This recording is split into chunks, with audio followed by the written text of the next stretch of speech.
Good morning to all students. आज हम 9th class का थर्ड चैप्टर स्टार्ट करेंगे। लास्ट वीडियो में हमने सेकंड चैप्टर कंप्लीट किया था। आई होप वो आपको अच्छे से समझ आ गया होगा। आज हम अपना थर्ड चैप्टर करेंगे जो है अपना कोऑर्डिनेट ज्योमेट्री। कोऑर्डिनेट ज्योमेट्री के अंदर हम ग्राफ से रिलेटेड क्वेश्चन करेंगे।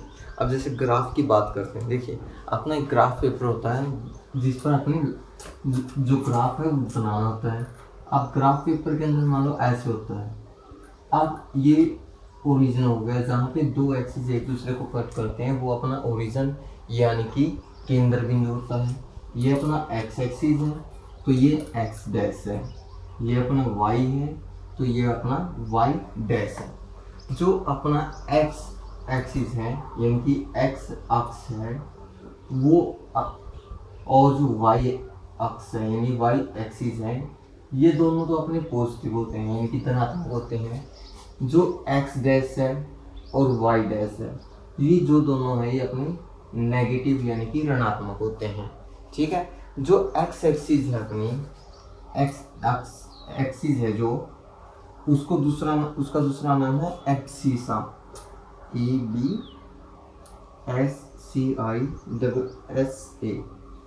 एब्सिसा यानी कि भुज, हिंदी में बोलते हैं इसको भुज। और जो इसी तरह जो अपनी वाई एक्सिस है, जो वाई एक्सिस है उसका नाम है ऑर्डिनेट। वाई एक्सिस का नाम है ऑर्डिनेट, ORDINATE, ऑर्डिनेट यानी कि कोटि, हिंदी में इसको बोलते हैं कोटि। ठीक है, एक्स एक्सिस का दूसरा नाम है एब्सिसा यानी कि भुज और वाई एक्सिस का नाम है ऑर्डिनेट यानी कि कोटि। ठीक है, अब देखिए ये था अपना एक्स एक्सिस और वाई एक्सिस का दूसरा नाम, जिसको कई बार मतलब ब्लैंक में या ऑप्शन टाइम में पूछ लेते हैं भाई एक्स एक्सिस को किस नाम से जाना जाता है, एब्सिसा, ऑर्डिनेट, बोथ, ठीक है, या नन ऑफ दीज। तो इनमें से कौन सा आएगा? एब्सिसा आएगा। और इसी तरह वाई एक्सिस का पूछ लेते हैं भाई वाई एक्सिस को दूसरे किस नाम से जाना जाता है, तो वो क्या है अपना ऑर्डिनेट यानी कि कोटि है। ठीक है, अब बात करते हैं अपने ग्राफ के बारे में। अब देखिए जो एक्स एक्सिस और वाई एक्सिस जब एक दूसरे को कट करती है तो यहाँ पे चार पार्ट बनते हैं। ये तो फर्स्ट पार्ट है, ये सेकंड पार्ट है, ये थर्ड पार्ट है और ये फोर्थ पार्ट है। ठीक है, जो ये पार्ट है इनको बोलते हैं क्वाड्रेंट। ठीक है, क्या बोलते हैं? QUADRANT, क्वाड्रेंट यानी कि चतुर्थांश। चतुर्थांश यानी कि क्वाड्रेंट का मतलब है भाई कोई भी एक चीज है उसका जो चौथा पार्ट है। देखो चार पार्ट कर दिए ना, इनके एक एक्सिस के यानी कि एक पार्ट के चार भाग में डिवाइड कर दिया तो ये बन गया अपने क्वाड्रेंट। तो ये फर्स्ट क्वाड्रेंट है, ये सेकंड क्वाड्रेंट है, ये थर्ड क्वाड्रेंट और ये फोर्थ क्वाड्रेंट, यानी कि पहला चतुर्थांश, दूसरा चतुर्थांश, तीसरा चतुर्थांश और चौथा चतुर्थांश। ठीक है, अब बात करते हैं भी कौन से क्वाड्रेंट में एक्स की वैल्यू पॉजिटिव और वाई की वैल्यू पॉजिटिव या नेगेटिव आएगी। ठीक है, अब देखिए कोई भी पॉइंट है, अब मान लो मैंने ए पॉइंट लिख दिया, जब इसके कोऑर्डिनेट यानी कि इसके निर्देशांक लिखेंगे तो सबसे पहले तो x की वैल्यू लिखी जाती है, फिर y की वैल्यू लिखी जाती है। अब देखिए अब अपना x भी पॉजिटिव है और जो y है वो भी क्या रहेगा? पॉजिटिव रहेगा। तो पहले जो क्वाड्रेंट है उसके अंदर दोनों की दोनों वैल्यू x की भी और y की भी क्या आएगी? पॉजिटिव आएगी। अब बात करते हैं सेकंड क्वाड्रेंट की। अब देखिए x डैश आ गया, x डैश क्या था अपना? नेगेटिव था, तो x तो नेगेटिव रहेगा, पर जो y है y में क्या है अपना? पॉजिटिव है, तो y की वैल्यू क्या रहेगी? पॉजिटिव रहेगी। अब बात करते हैं तीसरे क्वाड्रेंट की। अब देखिए x डैश है तो यानी कि x नेगेटिव रहेगा, y डैश है तो y भी क्या रहेगा? नेगेटिव, यानी कि तीसरा क्वाड्रेंट है जो उसमें क्या है? दोनों के दोनों नेगेटिव रहेंगे। अब बात करते हैं फोर्थ क्वाड्रेंट की। फोर्थ क्वाड्रेंट में देखो x है ना अपना, x तो पॉजिटिव है और y डैश है, y डैश क्या रहेगा? नेगेटिव रहेगा। ठीक है, अब देखो अपने चार के चार क्वाड्रेंट के साइन आ गए, यानी कि पहले क्वाड्रेंट में दोनों के दोनों पॉजिटिव रहेंगे यानी कि धनात्मक रहेंगे। दूसरा क्वाड्रेंट में x तो नेगेटिव और y पॉजिटिव, तीसरा में x भी नेगेटिव y भी नेगेटिव, चौथा में x positive y negative.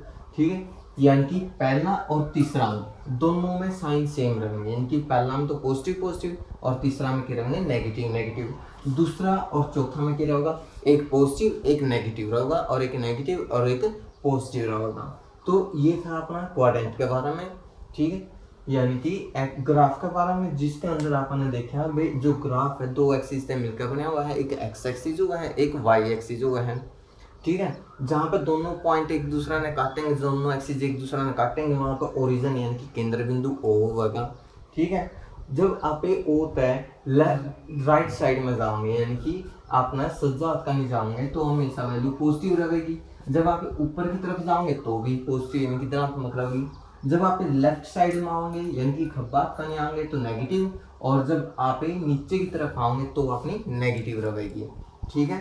X और वाई है धनात्मक रहेंगे, एक्स डैश और वाई डैश के रहेंगे ऋणात्मक रहेंगे, ठीक है। तो अपना जो एक्सरसाइज 3.1 है उसके अंदर तो बस यही बताना था भाई आपने ग्राफ के बारे में। अब अपनी जो एक्सरसाइज 3.2 है उसके अंदर क्या है, आपने कुछ क्वेश्चन के आंसर देने हैं और ये बताना है कि कौन सा पॉइंट कहाँ पे लाई करेगा। तो चलिए बात करते हैं अपने क्वेश्चन की, चलिए इसी बेस पे अपना, ठीक है।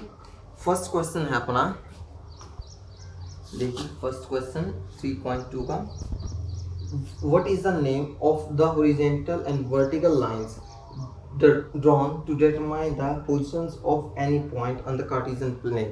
भाई अपना पे कोई एक पॉइंट है प्लेन के अंदर, ठीक है, यानी कि कार्तिकेय तल में किसी बिंदु की स्थिति निर्धारित करने वाली एक्सटीज और ऊर्ध्वाधर रेखाएं के क्या नाम है।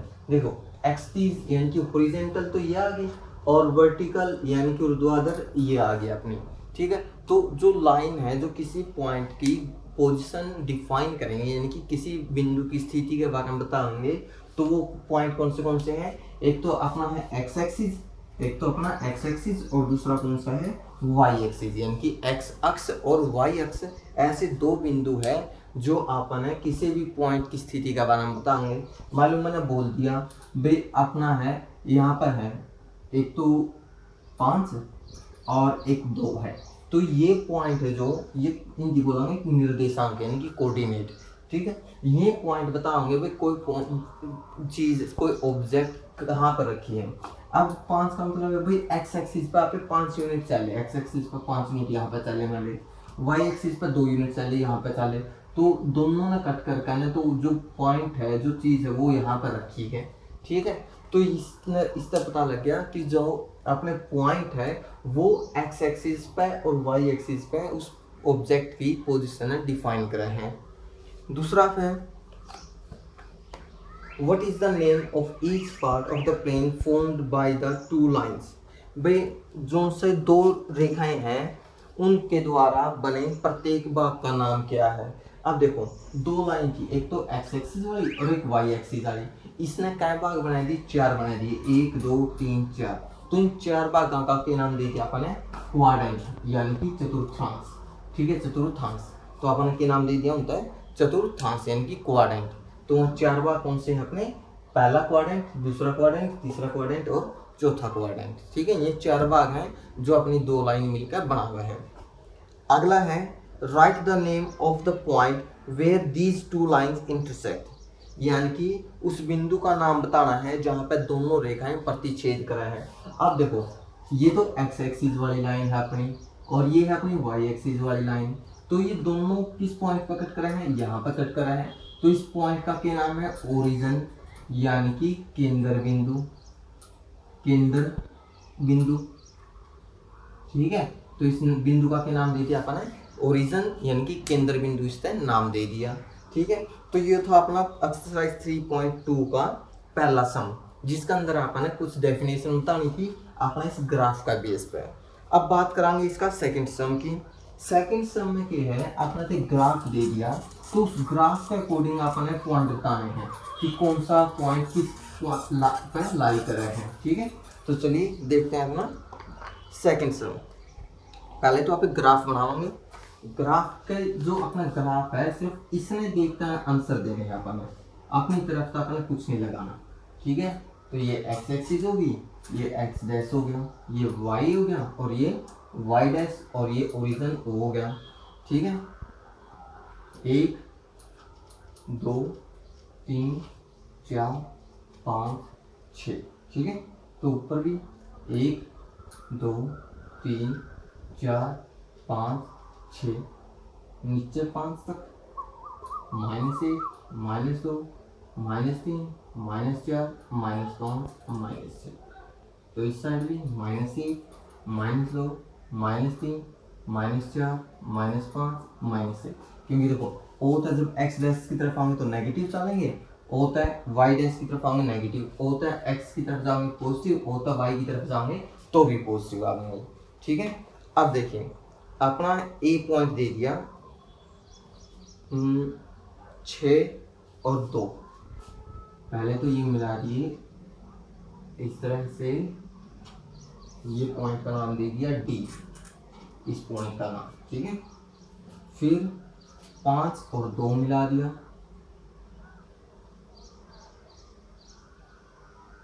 5 और 2, ये पॉइंट दे दिया बी।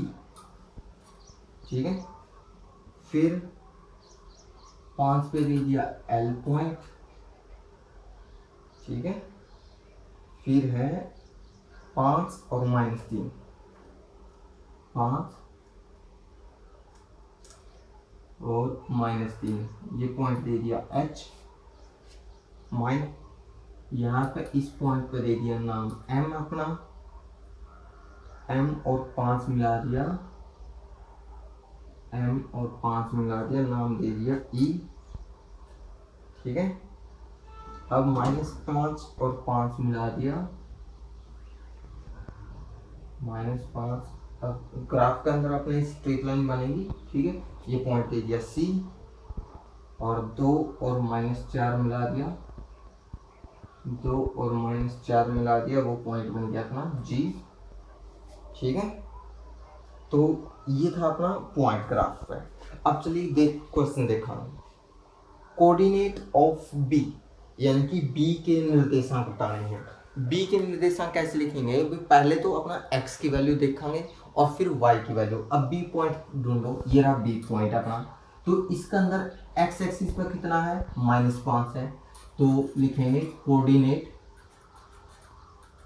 ऑफ बी, यानी कि बी के निर्देशांक, बी के निर्देशांक, बी के निर्देशांक। तो बी के पहला तो x का -5 और y का देखो कितना है 2, तो ये हो गया अपने बी के निर्देशांक। अगला बताना है कोऑर्डिनेट ऑफ सी, तो सी की निर्देशांक, सी पॉइंट ढूंढो कहाँ पे है, ये रहा। अब सी पे x का तो कितना है 5 है और y का कितना है -5 है, तो ये हो गए सी के निर्देशांक। अगला पॉइंट में बताना है, आइडेंटिफाई करना है कि पॉइंट कोऑर्डिनेट दे रखे हैं किस पॉइंट के हैं, -2 और 4, 2 -4। अब मैं देखो x पे तो 2 होना चाहिए, x पे तो 2 एरिया, और फिर -4 y का होना चाहिए -4, तो किसकी होगी अपने g पॉइंट की होगी। ठीक है, 2 -4 are the coordinate of point g, यानी कि 2 -4 g के निर्देशांक है। फिर abscissa of the point d। अब देखो एब्सिसा यानी कि x एक्सिस पे बताना है अपने। ठीक है, x एक्सिस पे कितना है d का पॉइंट, एब्सिसा यानी कि भुज। ठीक है, और ऑर्डिनेट यानी कि कोटि जो y एक्सिस खातर होगा। अब d पॉइंट का कितना है अपना, d पॉइंट का कितना है एब्सिसा 6 है। ठीक है, abscissa of point d is 6, यानी कि d का भुज। ठीक है, अब ordinate of h point, h point का y एक्सिस पर नाम बताना है, यानी कि h बिंदु नहीं जो उसके y एक्सिस पर वैल्यू कितनी है, h यूरिया और y एक्सिस यूरिया, तो कितना अपना -3, तो कितना आ गया -3 आ गया। अब coordinate of point l, l के निर्देशांक का है, देखो l यूरिया, ये बस y एक्सिस पर कटना है। अब देखो जब x एक्सिस पे तो है नहीं, अब देखो कोई पॉइंट है जो सिर्फ x एक्सिस पर कट करेगा, सिर्फ x एक्स पे यानी कि x एक्सिस पर कट करेगा, तो वहां पे y की वैल्यू की रहेगी 0 रहेगी। और यदि कोई पॉइंट सिर्फ y एक्सिस पर कट कर रहा है, यानी कि y एक्स पर कट कर रहा है, तो वहां पे x की वैल्यू की रहेगी 0 रहेगी। ये मेन पॉइंट है, जब अकेला x एक्सिस पर कट करेगा तो y की वैल्यू 0, और जब अकेला y एक्सिस पर कट करेगा तो x की वैल्यू 0 रहेगी। अब देखो जो L पॉइंट है सिर्फ y एक्सिस पर कट करा है ना, तो इसका मतलब क्या है, एल की एक्स की वैल्यू तो 0 और वाई की वैल्यू कितनी आएगी 5 आएगी। तो ये 0 और 5 किसके कोऑर्डिनेट आ गए, अपने एल के आ गए। ठीक है, अब coordinate of point M, M के कोऑर्डिनेट, अब देखो एम तो यू कट कराना सिर्फ इस पे एक्स एक्सिस पे, अब देखो सिर्फ एक्स एक्सिस पर कट करा तो वाई की वैल्यू क्या रहेगी 0 रहेगी। तो एम के कोऑर्डिनेट कितने आ गए -3 और 0। तो ये पॉइंट था अपना जो अपने बताने थे। ठीक है, तो इसी के साथ अपनी एक्सरसाइज 3.2 कंप्लीट होगी। ठीक है, इसके अंदर आपने कोई पॉइंट दे रखे हैं, उस पॉइंट का बेस पे आपने ग्राफ का आकार हम बताना है। तो देखो मेन पॉइंट क्या क्या रखे हैं भाई, जो एक्स एक्सिस है उसका नाम एब्सिसा यानी कि भुजो है, वाई एक्सिस यानी कि ऑर्डिनेट उसका नाम कोटियो है। जब कोई पॉइंट सिर्फ एक्स एक्सिस पर कट करागा यानी कि एक्स एक्स पर कट करागा तो वाई की वैल्यू 0 होगी, और यदि कोई पॉइंट अकेला वाई एक्सिस पर कट करागा यानी कि वाई एक्स पर कट करागा तो वहाँ पर एक्स की वैल्यू 0 होगी। अब किसी पॉइंट के कोऑर्डिनेट यानी कि किसी बिंदु के निर्देशांक लिखने हैं तो उसमें सबसे पहला x की वैल्यू होया करा है, दूसरी वैल्यू हमेशा y की होगी। ये नहीं होता कि कभी पहला y की लिख दो फिर x की लिख दो, वो गलत हो जाएगा। तो अपने लिखना पहला x की वैल्यू फिर लिखनी है y की वैल्यू। ठीक है, तो ये था अपना ग्राफ का बारे में, और इसी के साथ अपनी एक्सरसाइज 3.2 कंप्लीट होगी। आई होप ये वीडियो आपको अच्छी लगी होगी, और जो आपने सम करें एक्सरसाइज 3.2 आपका अच्छे से समझ में भी आ गई होगी। यदि वीडियो अच्छी लगी तो प्लीज़ वीडियो को लाइक कर दो, शेयर कर दो और चैनल ने सब्सक्राइब कर दो। Thank you and have a nice day.